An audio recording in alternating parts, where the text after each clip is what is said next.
Hello everybody, this is Stephen Elson, this is Full Time Devils, and today I'm delighted to be joined by these guys who I'm going to introduce to you in a second for the Manchester Derby preview. Now, we've got Ben Pearce who is joining us. He was on our last preview. We've got everybody's favourite, John Sheehan. Sans the whiteboard, I don't think, today, unless he's going to whip it out on us as a bit of a surprise. And we've got Adam McCullough from the YouTube channel, Full Time Devils. How are you? John loves whipping it out on Skype, doesn't he? John loves whipping it out. John loves whipping it out. Not today, please. You can get John as a cam girl, but a cam guy, if you're into that sort of thing, and ask him to whip it out. And if you don't know what that is, then good on you. You've got a clean and healthy mind and a lot of nice friends. So the first thing that we are going to talk about today is Manchester derbies. Should they really be played in Manchester? Because this one is a year in the making. We tried to make it in the Far East last year. It didn't happen because of the weather and a so-called dangerous pitch. Now we're looking at making it in the States. Should Manchester derbies, I'm going to come to you, John, because seeing as we're playing this in America, should we be playing Manchester derbies in Manchester to keep them special, or does it not matter and does it just spread it around the fan base a little bit by having them overseas?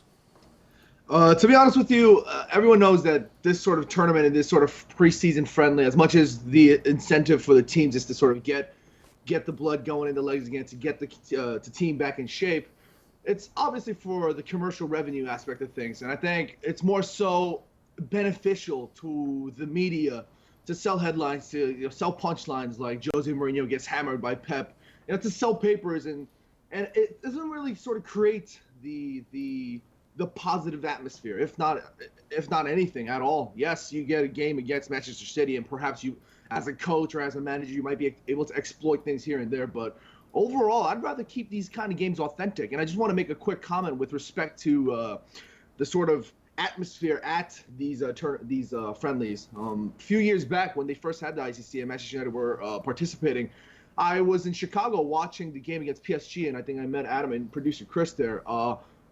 The atmosphere was absolutely non-existent, and granted, I haven't been at Old Trafford to actually experience what it's like to be under the floodlights there. Everybody that was there, that's sort of been a local from Manchester or from the United Kingdom or whatever, or have been to Old Trafford for that matter, have all said the atmosphere in these friendlies are almost non-existent. So to me, it just kind of feels like you're at these games. You're literally at these games to be sort of in an American ball game watching experience, where in America you kind of hear you order hot dogs, you order beer, you just get pissed drunk, and that's just sort of what it feels like to me. I think to keep games like the Manchester Derby, to keep games like the Manchester versus Liverpool games, to keep those games authentic for me is more important than generating revenue. But that's just me. I think you've got a point on the atmosphere, but I don't think it's just because it's been played in the States. When we have Legends games, when we have friendlies that are played in England, it's exactly the same. There is no atmosphere because people are aware going into this that it is a friendly and it actually isn't the biggest thing in the world. Ben, what do you reckon? What do you think this means for the Premier League by having so many Premier League games? Because for me, pre-season was about playing exotic teams, local teams from where you're visiting and stuff like that. What's the point of playing Premier League games overseas? Yeah, I don't get it. And it does annoy me a little bit because whatever happens, there's going to be back page headlines. Pep gets one up on Jose gets one up on Pep, and it's just like, it doesn't mean anything, does it really? It doesn't mean too much. You don't think that these players, when they go into that first real competitive game, competitive Manchester derby of the season, are going to go into it and go, oh, we beat them in pre-season, lads, let's do this again. It's not going to be that at all. Both clubs are in very different stages of their pre-season. I don't think City have played a game yet. I think their first game would be against us, so we might be a little bit ahead of them. I think they also returned to training a week later than United, so I don't know if you can take much away from it. It's like the Madrid fixture coming up. We got them in the Super Cup in a couple of weeks, yet we're playing them in a friendly in like 5 days' time. What's the point in all of this? It's just pure commercial, and again, whatever happens, we can't take anything away from it. If people start tweeting, oh, we beat City, yeah, get in there, I'm going to be so frustrated because it's not the same, is it? It's not the same in pre-season. It's going to be great for the American Reds. Whilst I was out in the UAE, I met a lot of Americans who just go over to Dubai on holiday, and they love pre-season when United are in the States. They actually said, it's weird that you say, John, about the atmosphere. I met a couple who went to the Madrid game, and they said the atmosphere was unreal at that Madrid game, where it was like all United fans. That was at the Big House, though, wasn't it? It was at the Big House, yeah. About 3.5 million people by all accounts. Yeah, there was a lot of people in that stadium. But no, it's a weird one playing them in pre-season. I can't say I'm as excited as I am in a competitive game, but again, it's a test. It's a test. Let's face it, they've got some good players, and it will be the next step up for that test for us. And The only thing that you worry about is with so many big games in pre-season, is that could that burn them out? Could that be a way of the team peaking too soon, maybe in some instances? Who knows? But again, as I said in the last preview, I still don't think you can take much away from these pre-season games. Adam McCullough of the Full-Time Devils, what's your thoughts on the derbies being played over in the States? Or overseas? Oh, I'm not asked either way, to be totally honest with you. I don't think the games mean anything. Like the other two lads have touched on that. These games are very meaningless. And apart from a few tweets that will fly around, overexcited, giddy tweets, I don't think anyone will really take the results, win or lose, very seriously. It's all about preparation. And we've already seen Jose Mourinho's fielded different centre-back partnerships, different 11s in 45-minute spells, different formations. So it's about the team, the players just getting their fitness, getting their legs, getting their lungs back, and learning more about each other and learning more about formations. So I wouldn't be surprised if maybe, because we played LA Galaxy and they were very poor. We played Real Salt Lake and I wouldn't say they were much better, but their fitness levels were a lot higher, and you could tell they were more match fit than Man United. Manchester City, obviously, I didn't know what Ben had said about them just starting their preseason. I would have thought they'd had a game or two as well already, but maybe we can test the 3-5-2 or test something. Obviously, it's not a real Premier League game feel, but against a level of opponent that is actually better than the ones that we've come across. So I don't think playing Real Madrid, the Barcelonas, the Man Cities are that bad in pre-season, as long as you don't take the results that seriously. I mean, Jose Mourinho won't. We'll likely see two completely different 11s in each 45 minutes again. And it was interesting, Ben touched on the fact that we've got so many fixtures in pre-season. We've got 7 pre-season games with 1 Super Cup before the game against West Ham. But I can't see Jose in those 7 pre-season games. I can't see there being many people playing full 90 minutes. It looks like they're always going to get 45 minutes, maybe 50, 60 minutes. Obviously, as the preseason goes along, more players will get 60 minutes. He'll start to see his first 11 for that West Ham game. But I don't think there's a danger of burning players out or anything in preseason, because Jose seems to be using it for what it is, and that's preparation. I completely agree in terms of that this is the preparation, and people forget as well, we are only playing players for 45 minutes at a time. We're probably trying systems. He's probably got a focus for each of those games where he's looking to achieve a certain bit of link-up play or a certain bit of something from the team. There will be goals. He won't just go out there and say play. He'll say, I want to see X, Y, and Z from you guys today, and treat it like a training session against an opponent that you don't know a great deal about, or treat it as a training session against an opponent that you do know something about, like in Manchester City. I personally think that this derby is an opportunity for United to try this new system that we've been playing with 3 at the back and with 2 strikers, because with City's frailties at the back, I wouldn't want to try and match them in midfield. I'd make them worry about us with 2 strikers and their piss-poor defence. Right, we've got some comments I'm going to come to in a second. Nash says, this is purely commercial. I'm not even trying to pronounce that, but the second part of it is Mike. It says, Adam McCullough is the best FT Devil ever. I think you spelt my name wrong. Jevin Virais says, Manchester is red, and so is America, I think, by the looks of things. It's certainly not Madrid after what we saw at the Big House. Kumar says, worried about Marshall's finishing. Might be a bit early for that one, I think, mate. And Jack says, is the Arsenal Fan TV video out at 4? Yes, can we just get that in? You need to make sure you watch Full-Time Devils at 4, then go and watch Arsenal Fan TV for how they've edited. I'm stretching for the game now. Then at 5, you need to go and watch the reaction show, because that's going to be absolute comedy. So the next thing that we are going to talk about is Anthony Marshall. As one of the lads has just mentioned in the comments there, is there anything wrong with his finishing? Do you think Anthony Marshall can nail down a starting spot? Hang on, can I finish? Before we move on topics, can we just get this in there? So all the Manchester City fans that have clicked on this video thinking this is a stream for the game, you dickheads. By the way, you can only watch on MUTV. Yeah, the only way they can watch it is on MUTV. That's wicked. They've probably clicked on this stream and saw Stephen Allison's face and thought, oh, fuck's sake! Him again. I just want to stream! Anyway, Anthony Marshall's looked pretty sharp in pre-season so far. Do you think he can nail down a starting 11, particularly if we're going to be playing 2 up front, which I'm not sure it's going to be our default formation, but it's certainly one that we're going to have in the locker. Ben, where do you sit on this one? I'm just going to repeat what I said the other day, really. I think he's going to have to spend some time on the bench this season. But it is quite refreshing to see that Mourinho wants him to be an out-and-out striker. The early assumptions to take away from the first couple of pre-season games and also the end of last season is that he does fancy Martial up top more than he fancies Martial out wide. So, unfortunately, it's going to be injury dependent. He's not going to get in front of Lukaku unless we are playing 2 up top. Then he might have a chance, but then it's him v Rashford. Rashford, will he be pushed out wide? We said that wouldn't be too bad for his development. But again, who knows? I do think he's going to have to spend some time on the bench. I don't think he's going to go anywhere, but I do think he's going to bag a few goals this season. He loves playing up top, so why not? He does look sharp, as you say. It's going to be difficult for him, but I do expect him to see a lot of the bench this year. And that's not me being a Martial hater, by the way. I love the kid. I think he's absolutely brilliant. He's got bags of potential. But let's still remember, he is young. He is still young. Even if he does spend this season on the bench battling for a first-team place, that isn't a bad thing. He's a young lad still. So it's just about giving him time and allowing him to try and have those opportunities to be able to make a difference to the side, to try and nail down a starting position. But for me, he'll be starting off on the bench, I think, this year. Kohler. What do you reckon? Marshall. He ain't going nowhere, man. People need to stop being stupid.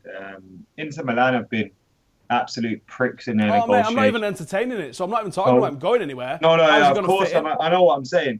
And obviously, that news has come up. Everyone's got giddy again. Marshall ain't going nowhere. If he was going to go anywhere, he would have gone by now. Those are the facts, because so many clubs would be banging down our door for Anthony Marshall. The kid has potential to be world class. For those people that are saying, world class, Adam, he's not world class yet. He has the potential. But I've seen something in him this preseason where he seems to have, he's more relaxed. He just seems more calm. He seems on the football pitch as well. He's doing different things. I noticed the other day, who was it? Real Salt Lake game. Obviously, the opposition isn't great. I'm not judging him on how good he was.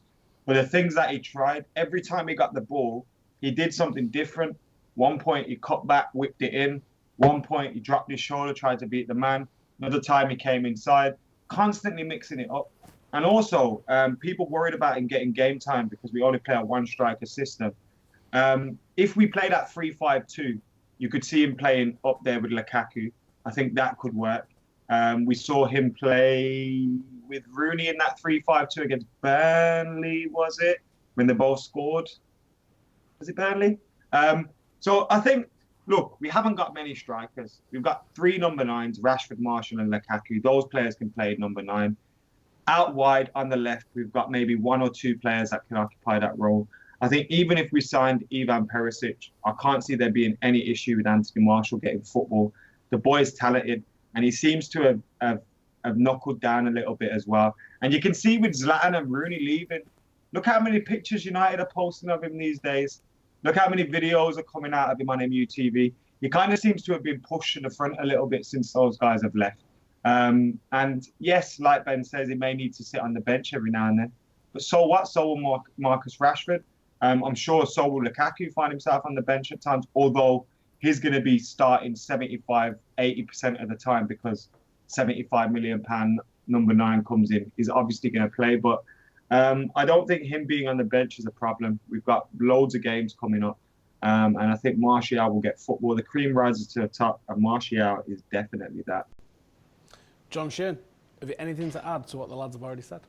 I think the fellas really touched a lot of the bases the right way, but I think if one thing we need to look at is that the competition is only going to get tougher, and that's only going to be positive for especially our attacking options. And I think Giggs touched on this in one of his interviews recently. I think it was with TalkSport or something like that. But in the case that Ivan Perisic does come, it's definitely going to provide healthy competition in the squad. And we're going to have a hell of a lot of games coming up this season, and that's only going to give the players and Jose Mourinho a lot of variety and adds a little bit more flavor and depth in his attack. And forgot where I saw it, but there was a conversation with respect to Ivan Perisic and in comparison to our attacking options, where they were comparing the number of crosses that were coming into the box. And I don't want to touch too much on it because this conversation about Martial, but basically I think by Perisic coming in, we're adding a bit more variety by really adding the element of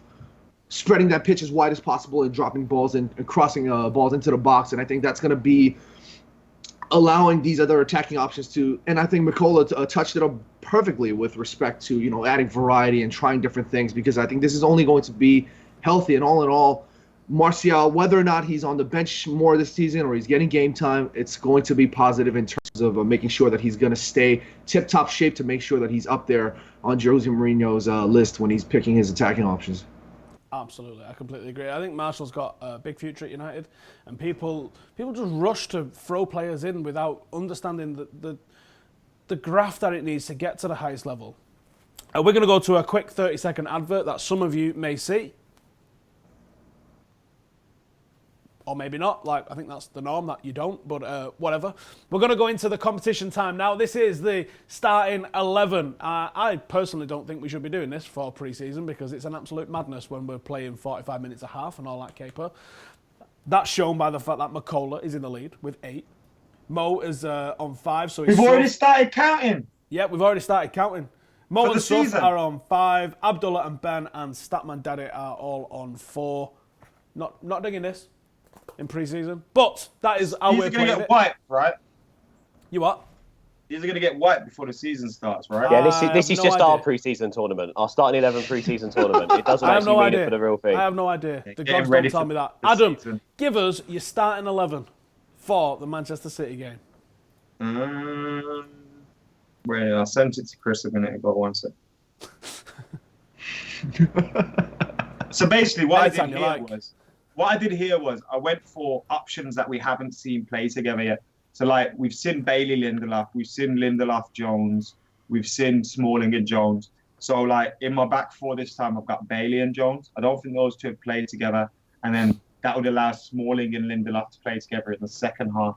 See, I'm thinking, watch Smalling and Lindelof start now. But anyway, my team is David De Gea, Valencia, Bailey, Jones, Darmian, Herrera, Andreas, obviously, Pogba, Fellaini, Rashford, Lukaku, Lingard. I think we might get to see Rashford and Lukaku together for the first time. Maybe. I think there's a chance we're going to see them like that. But did they play together the other day? I think we're going to go with 3-5-2 personally. I think that's the system to use against a team like City. John, what's your starting 11 for Manchester City? And why? Damn, I was debating 3-5-2, but I just went with the 4-3-3. I'm going to go David De Gea in goal. I got back four, Daley Blind, Eric Bailly, Lindelof, and Tony V. I don't know why I picked it. I just picked it. Midfield 3, I got Pogba, Herrera, and Fellaini. And the front 3, I got Martial, Rashford, and Mkhitaryan. And I tried to not make sense. I'm not sure why, but I just went with it. You think he's going to not start Lukaku? I can understand that you might think bring him on after 45. He's going to go with 2 strong 11s, isn't he? But I don't know. I think you can rack up a bit of a score against these if it is their first game. Blow a bit of rust off, I reckon. Ben, what is your starting 11? What I love about that is Mikola tried to have some logic, and then Shin just went, I don't know why, but that's what I've gone with. So it just goes to show it's pre-season, right? I'm actually quite annoyed at Mourinho because the other day I thought I was being really logical with my picking of the team, and I only got 4 players. So I've decided this time to just go and name the 11 that I want to see. He has said that... Be annoyed at yourself, Ben. But I was logical. If you watch it back, I was being really logical about it, and it didn't make any sense in the end. I'm annoyed. Right, anyway, to get the points back... Romero to start, Valencia, Jones, Lindelof, Darmian, Carrick, Herrera, Pogba. I think he'll go more or less full strength as he can with Mkhitaryan, Lukaku and Rashford up top. I just think that, again, like you said, it might be a chance to start the 60-30 sort of building over pre-season instead of going 45 each. So I expect him to play the players that he wants to see at the start of the season, starting games more regularly. So that's why I've gone with that front 3. Lindelof needs the minutes. I think he's looked slightly rusty so far. But again, it's still only early days. So I'm not slating Lindelof. I just think he needs the minutes as soon as possible. And of course, as I just mentioned, he said he won't play Pereira. So it would be Romero probably first half and De Gea second half for this one. So that's why I've gone with that. Interesting. Yeah, it's pre-season, so it means we can't really put too much emphasis on how this is going to line up in any way, shape or form. But I think you might be on something there if he does start switching to the 60-30, because he's definitely going to taper towards that by the last couple of games. So it may start that now. I also think that he would want to get some sort of psychological thing over Pep, because Mourinho's faced him so many times and struggled against him so many times that I think he may go with his strongest team and his strongest system, just so he can have a little bit of confidence in him that come the first derby of the season, he goes, this maybe works. Or he might completely ignore the system he's thinking of using and have it in his pocket, just so Pep can't prepare something against it. Not that he ever prepares anything for the opposition anyway. What do you guys reckon at home? Get it in the comments. Do you think we're going to go strong? Do you think we're going to keep it rotated? Do you think there's any sort of systems that you're going to see building in? Do you want to see a strong 11, rotated 11? Do you want to see, I don't know. What do you want to see? You tell me, guys, in the comments. Right. Pre-season's all about playing these little minions, and we go and play all these little small clubs from around the world. Now, we're playing a small club that's from pretty local to us, but what do you actually know about this club? And hopefully you've not had to use Wikipedia, because they're not that obscure, I suppose. I know nothing. Go on, tell me about Manchester City. Yeah, I don't know them. A bit like Real Salt Lake, I have no idea who they are. They probably lost by 6 goals in their last pre-season friendly. I don't know. They haven't started pre-season yet. I don't think they have anyway. I'm sure they only returned to training about a week ago. But no one writes about them, did it? So exactly. Yaya Toure is wearing that ridiculous outfit. That's why I know they only returned to pre-season a week ago. I don't think they have played yet. I haven't seen anything about them playing yet. All I've seen really is some videos about transfers and about people who they're bringing in. They brought in a young lad from Brazil who can't play for them yet. They brought in a few signings, but Bernardo Silva's played the Confederations Cup, so he won't be able to play during it. So really, it's going to be the City old boys with loads of young boys, because they let half their team go on free transfers at the end of last season. So I really don't know what to expect from them. I also haven't seen a squad. Could Aguero be unsettled because Chelsea are interested in him? Wow, who knows? But yeah, I don't really know what they're doing at the moment. But as you said, it's interesting. Will Mourinho try and get one up on Pep? I expect he will probably be behind the scenes giving it sort of the big one, trying to rally the team up to go out there to get a good result. And then after the game, he'll come out and go, yeah, it was a good training session. So, it's going to be one of those, isn't it? But no, I know nothing about Manchester City. Right, John, they've signed a load of players. They've signed a load of players in positions that he was already strong in. Do you think that's going to be an emphasis for them next season? They didn't struggle creating chances last season, did they? So how do you think they're going to line up? That's the odd part, is because I think Pep Guardiola's side has, I think they've struggled more defensively, if not anything. And so from what I've seen, the only real key defensive signing that they've made is Kyle Walker, and I think they have much more work to be done in their back line. But I just kind of spent some time yesterday to look at the squad depth, and it's looking pretty scary, to be honest. We can crap on City all we like here, but at the end of the day, I think they are looking a bit more threatening. With respect to the friendlies, they haven't brought anybody. I think Yaya Toure was out. Bernardo Silva, as Ben mentioned, is also out. Iheanacho, the great rival to Rashford that all these Manchester City fans had blabbered about last season. Now he's being sold to West Ham or something like that for like $25 million. Get that shit out of my face. But anyways, back to the main topic at hand. Manchester City's squad looks a bit scary, but during this friendlies, the preseason, not much. They brought back Samir Nasri on loan. I forgot where he was. I think he was in La Liga, maybe. Yeah, Sevilla.